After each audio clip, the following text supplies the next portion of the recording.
Well, she spent almost 25 years working at the elementary and secondary schools in Tumbler Ridge. Judy Proulx joins us this morning. Good morning to you, Judy. Good morning. Thank you so much for taking the time with us. Tell me first off about your connection to the school. When did you work there and what did you do exactly? I started off as a student, really, learning computers and ended up by teaching accounting because that was my trade. So I started working there, then substituting, and then being secretary, and then moving on to the elementary school, being secretary there for 18 years. Wow. And so how long did you live in Tumbler Ridge? I've been living here, it'll be 41 years in July. Oh my gosh, you've certainly So seen I know lots. I was going to I know say, lots of people. Yeah. you've probably seen a lot of changes in the town over that time. Oh, so many. Yes, so many. Yeah. So when you think about, all of the time you spent in that school and now that being the scene of such a tragedy, what's going through your head? And it's still unbelievable to me. We were all at the vigil last night, and it was good to cry. It was good to hug.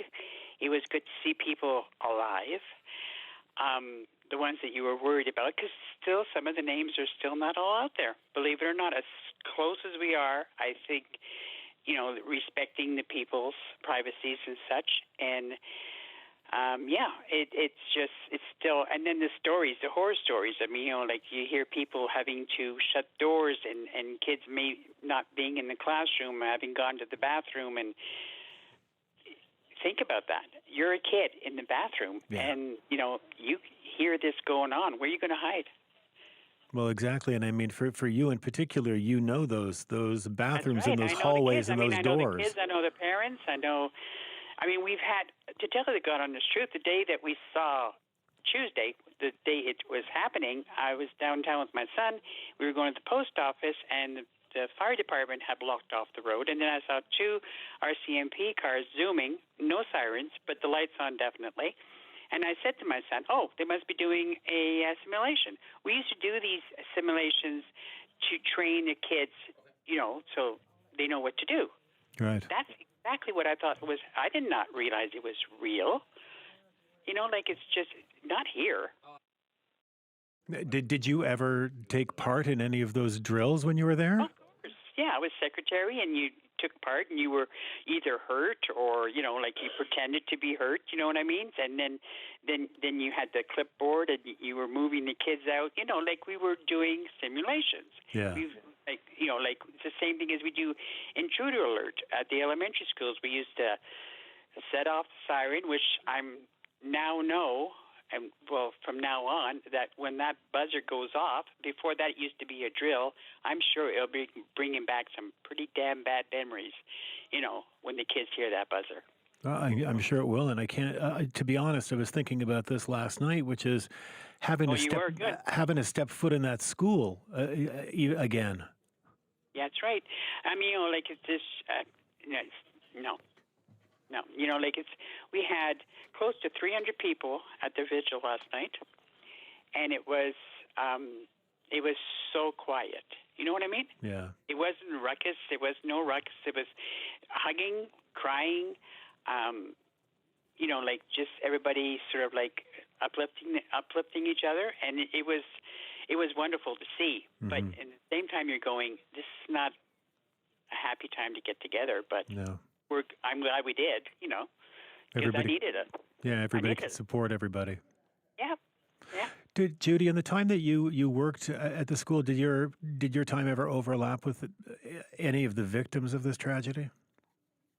Oh yeah, and especially the shooter. I mean, I remember when it was first brought to the elementary school, and at the time it was before transitioning. He was a male when he came to. And I've known the mother since she was young, too, because I know the family, extended family also. So, and that's going to be harsh for them, because it's not their fault. And what did you know about Jesse? He was a very quiet child, not too much enthusiasm for anything, really, and a loner, basically. And that was since he came, and that was, day 2, 3. So, it's been for a while. That this child was pretty quiet. Yeah. Did you know anything at all about his home life? Not really. Just let's put it this way: you live in a small town, so you hear, right? Yeah. Yeah, and that's about it. Like I was never involved socially with them. Just when you saw them at functions, you said hello, you talked, you asked the time of day, basically. But other than that, no. I mean, there was rumors. There was people talking. Like they came. Cops came to the door last night and stuff like that. But I mean, it's none of my business. So why should I bother? Right. Well, and we did get that confirmation from police that they had attended many times. Yes, they did. Otherwise, I would never have said that. Yeah. But there is confirmation. They've been on national TV with it. So, yeah. Of course. And given, what you knew for certain anyhow, did you ever think anything like this could happen? No, I just thought he was a quiet child. I don't think anything like this could happen in Tumbler Ridge. I mean, no. I mean, not here. Yeah. No. Never. I mean, we're too close for that.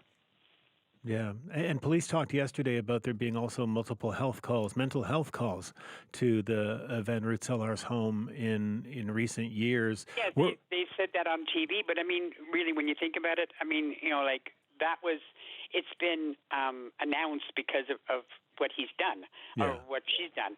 But there's other people in town here that had, but not as severe. You know what I mean? Like, who knows what happens in people's homes? That's a really good point. Yeah, I mean, let's face it. I mean, right now, this is in the limelight, yes. But, I mean, you just have to make sure that you take care of yourself and you make sure you take care of your neighbors. And if somebody needs help, you take care of that, too. But, I mean, you don't condemn, right? Right, but I guess the impulse is when something like this happens, people really, really want to figure out why, and they want to figure out if there was any way it could have been prevented, I guess. Everybody tries to fix something, right? Yeah. Yeah. And what do you think about that? I don't know. Like I said, I don't know. I mean, was he that depressed? Was he that angry? I mean, what do you have? Do you have a depression? Do you have anger? I mean, why would he go to the school? Was he going to look for other family members? I mean, he already had, unfortunately, did away with his family. Yeah. Was he going for more? I mean, who knows? Let's put it this way. We'll never know. Have you yourself had a chance, Judy, to talk to, I know you spent time at the vigil last night. Did you get a chance to talk to the parents of any of the children who were killed? Yes. Well, not to who were killed. But who were, No, but people that have been hurt, yes. But not people that have been killed, no.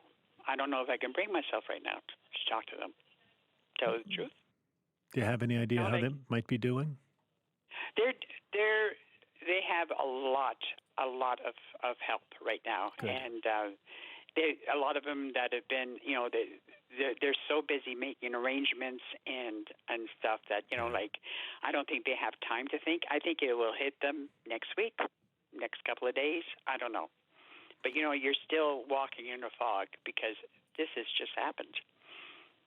And how do you think people in general are coping in the town? To be honest with you, I think they're keeping to themselves a bit more because they don't really want to. They break down a lot. You saw our mayor; he's on national TV and he breaks down. Yeah. I mean, it hurts. I mean, this is a small, very tight knit community, and if it happens to one, it happens to all. The whole world is watching this. I mean, people have been, inquiring about this from right across the world. We're seeing, the BBC major news outlets covering this. This is your home. This is a town of, just over 2,600 people. It's your home. It's somewhere you've made 40 years of memories. What would you like people to know about Tumbler Ridge? Tumbler Ridge is a beautiful, outdoorsy, friendly. I mean, I go to the grocery store. My husband won't come with me because by the time you get out of there, you visited with 3 or 4 people, and it's been an hour, and you only went in for a jug of milk. So that's exactly how it is. I mean, you go to the post office. You spend about 5-10 minutes, talking to the girls there. You go to the grocery store. You meet so many people. You go to the hardware store, you pass the time of day. Well, how are the boys doing? Everybody knows each other. And that's what it's like. You walk on the street. You mow your lawn. You halfway do it, and people are walking up and down the street, and you pass the time of day. That's the type of town Tumbler Ridge is. Wow. Yeah, it's very, very. It's beautiful. You can hike anywhere. You have beautiful weather. You have beautiful mountains surrounding you. It's very peaceful. And at nighttime, you can sleep because you can sleep. Yeah. And the stars are there, and yeah. I know. I hear about the beautiful dark skies all the time. Yes, they are. Yes. Judy, it's so good to hear you. Thank you so much for taking the time with us, and really the best to you and everybody there. I appreciate it. Thanks so much. All right. You take care. Bye-bye now. That's Judy Proulx, former secretary at the Tumbler Ridge Elementary and High School.